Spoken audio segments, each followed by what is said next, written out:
ଆଜି ଯେତେବେଳେ ମୁଁ ଯାଇଥିଲି କଲେଜକୁ ଏକ୍ଜାମ୍ ଦେବା ପାଇଁ, ଆଜି କେମିତି ହେଲା ନା ମୋ ଏକ୍ଜାମ୍ ଆଜି ଟିକେ ଯାହା କିଛି ଲେଖିକି ନେଇଥିଲି ସାଦା କାଗଜରେ, ତାକୁ କ'ଣ କହିବା କପି ଅଧାରୁ ଅଧିକ ପଡ଼ିଥିଲା। ମୁଁ ଲେଖିଦେଲି ଆମ କଲେଜରେ ତ ଖାଲି ବେଶୀ ଅଧାରୁ ଅଧିକ କପି ହୁଏ। ଆମ କଲେଜ ବୋଲି ନୁହଁ, ଅଲଗା କଲେଜରେ ବି କପି ହୁଏ। କିନ୍ତୁ ମୁଁ ଆଜି ଟିକେ ଯାହା ଲେଖିଦେଇଥିଲି ୟୁଟ୍ୟୁବରୁ ମାରିକିରି, ସେଗୁଡ଼ା ଅଧାରୁ ଅଧିକ ପଡ଼ିଥିଲା।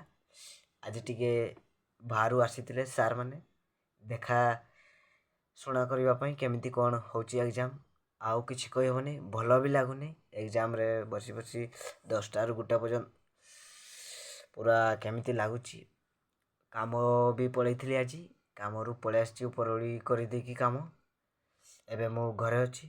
ଯଦି ଭିଡ଼ିଓଟି ଭଲ ଲାଗିଛି ତାହେଲେ ଲାଇକ୍ କରିବେ, ସବସ୍କ୍ରାଇବ୍ କରିବେ। ପୁଣି ଦେଖା ହେବା